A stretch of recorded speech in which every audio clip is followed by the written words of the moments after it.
Hi, I'm Sophia, a 28-year-old new mother, navigating the beautiful yet challenging world of motherhood.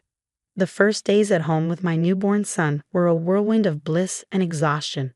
Despite the immense joy he brought into our lives, the physical recovery from childbirth was tougher than I anticipated. The house was in constant disarray, laundry piled up, and dishes rarely made it out of the sink. One afternoon, as I was trying to soothe my crying son, the doorbell rang unexpectedly. It was Linda, my mother-in-law, who popped in unannounced. Her eyes quickly scanned the cluttered living room before settling on me with a blend of concern and disapproval. "I thought I'd come and see how you're managing, dear," Linda said, stepping over a stray baby toy. "Tom mentioned you might need some help." "Thanks, Linda. Things are a bit hectic, but we're managing," I replied, trying to mask the stress in my voice. Linda walked into the kitchen, where the clatter of unwashed dishes echoed around us. "It looks like you could use more than a little help," she remarked, her tone sharp. "This place is a mess. Is this how you plan to raise my grandson?" Her words stung, and I felt the weight of her judgment crushing my already fragile spirit. "I'm doing the best I can," I said defensively, holding my son a little tighter. Linda sighed heavily. "Sophia, being a mother is about prioritizing, and right now, it seems like you're not prioritizing anything at all." I was about to respond when Tom walked in. Seeing the tension, he quickly tried to diffuse the situation. "Mom, Sophia is doing an amazing job. It's been tough with the baby not sleeping well," Tom said, trying to defend me. Instead of backing down, Linda turned to Tom. "You need to help her understand what's at stake. It's not just about keeping the house clean. It's about responsibility. She's not living up to the family standards." Tom looked at me, then back at his mother, torn. "Mom, please let's not do this now. Sophie is recovering, but that's exactly when you need to instill discipline." Linda interrupted, her voice rising.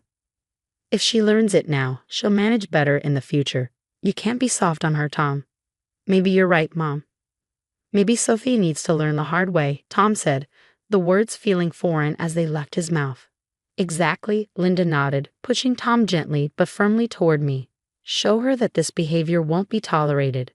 I barely had time to react before Tom's hand struck my cheek. The sound echoed through the room, a stark and horrifying marker of the line that had been crossed. I held our son close, his cries mingling with the rapid beating of my heart. "Tom, what are you doing?"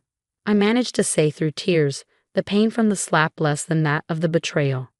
"This is for your own good, Sophia. You need to learn," Tom said, his voice hollow, his eyes not meeting mine. The room fell silent except for the soft whimpers of my son. Tom glanced at me apologetically, his face a mix of frustration and embarrassment. Linda stood firm, her expression unreadable but her stance uncompromising. What was supposed to be a supportive visit had turned into a full-blown critique of my parenting and my worth. As Linda prepared to leave, she whispered something to Tom at the door. I couldn't hear it all, but her insinuating tone and Tom's troubled look told me it wasn't words of support. That night, as I rocked my son to sleep, I couldn't shake off the feeling of dread that had settled over me. What was supposed to be a supportive family structure felt more like a tribunal, and I was on trial. As I tended to my son and my stinging cheek, the clarity of my next steps formed amidst the chaos. I needed a plan, a way out, not just for my safety but for the well-being of my little boy. The house that once felt like a home now felt like a trap set by the very people who were supposed to love and protect us. The night after Tom slapped me under the manipulative guidance of his mother, Linda, I couldn't bear to sleep next to him. With my baby in my arms, I retreated to the nursery, a room that had been a sanctuary of sorts these past few weeks.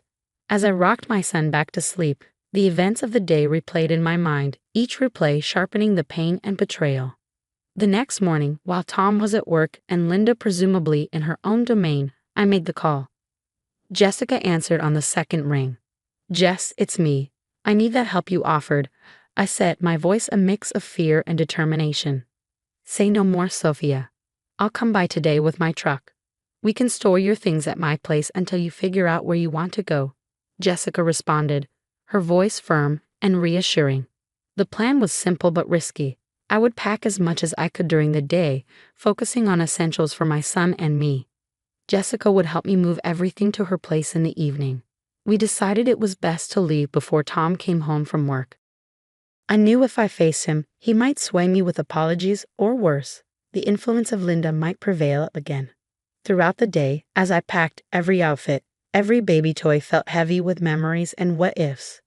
But the echo of Tom's slap and the look in Linda's eyes were all the reminders I needed that staying was not an option. By late afternoon, most of our things were boxed up and hidden in the garage. Jessica arrived just as the sun began to set, her presence a beacon of hope in what had been one of the darkest days of my life. "Ready?" she asked as she walked in, taking in the scene of our life reduced to boxes and bags. "As I'll ever be," I replied, holding my son a little tighter. We worked quickly, loading the truck with the stealth and speed of a well-oiled machine. The nursery, my sanctuary, was the last room I cleared. I took a moment there, a silent goodbye to the life I had hoped to build with Tom. Driving away from the house, I watched it disappear in the rearview mirror, a chapter closing with a heavy but hopeful heart. My baby slept quietly in his seat, unaware of the change but finally safe.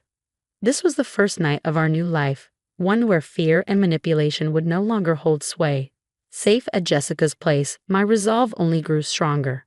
The peace and support I found there contrasted sharply with the oppressive atmosphere of my own home. It was here, in this sanctuary, that I began to meticulously plan how to expose Tom and Linda for their true colors. The idea wasn't just to escape, but to ensure they couldn't twist the narrative to their advantage or ever do this to someone else. I started by reaching out to family and friends under the guise of catching up.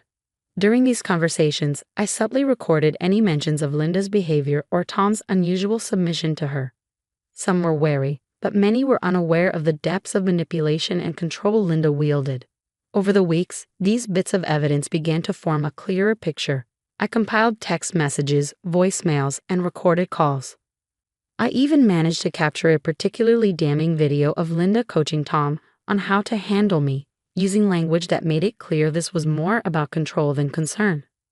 With everything in place, I chose the venue for the confrontation, a family gathering hosted by Tom's sister for her anniversary. It was a neutral place with enough family members present, some of whom had quietly expressed discomfort with Linda's dominance in the family dynamics. On the day of the gathering, my nerves were taut as a wire. I arrived with Jessica, who had agreed to support me through this ordeal. The murmurs of greeting were tepid. The tension around Tom and Linda's recent domestic issues had reached even the most distant relatives. After the initial pleasantries, I stood up, my hands trembling but my voice steady. "I have something important to share with all of you today," I began, every eye in the room locking on me. "It's about Tom and his mother, Linda, and how their actions have not only impacted me and my son, but the entire family." Tom, looking shocked and a bit scared, tried to interrupt. "Sophia, let's not do this here." But I pressed on, pulling out my phone. "This is not just a domestic issue," I said as I connected my phone to the Bluetooth speaker.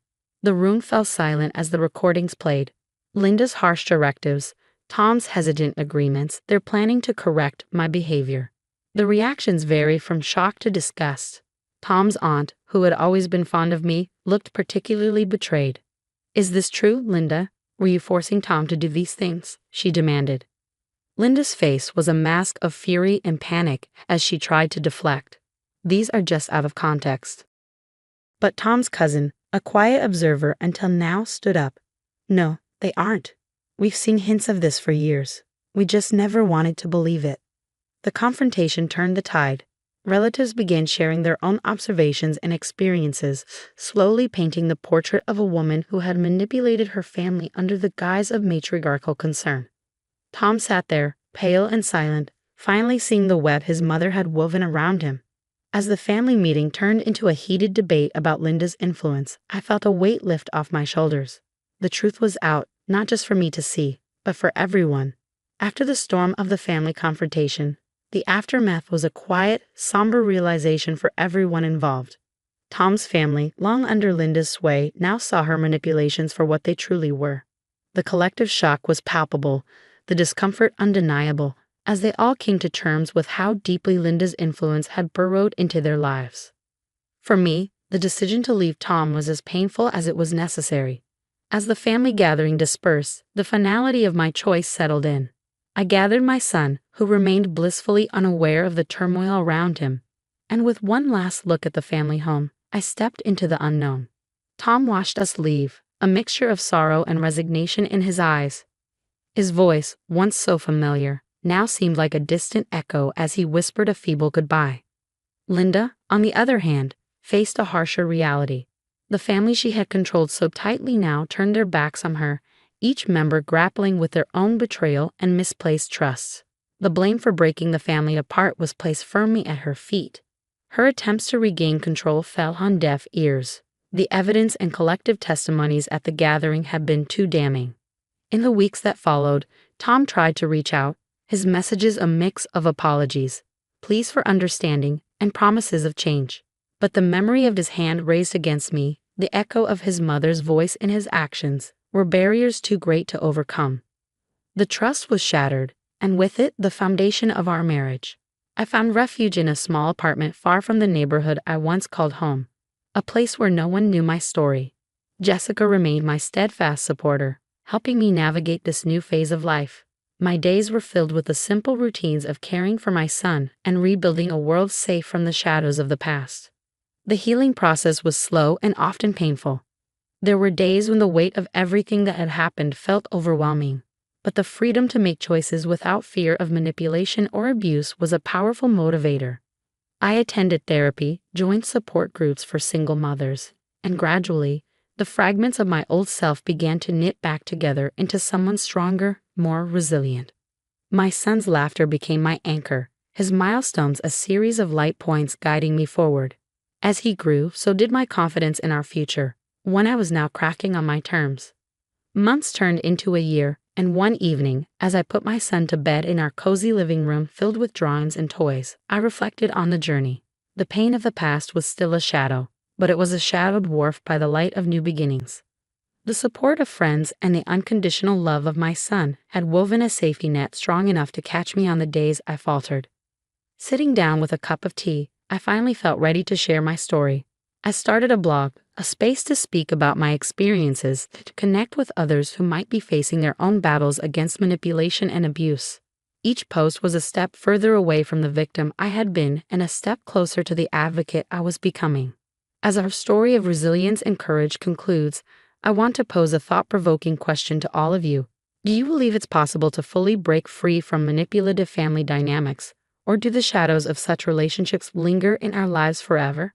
Share your thoughts and experiences in the comments.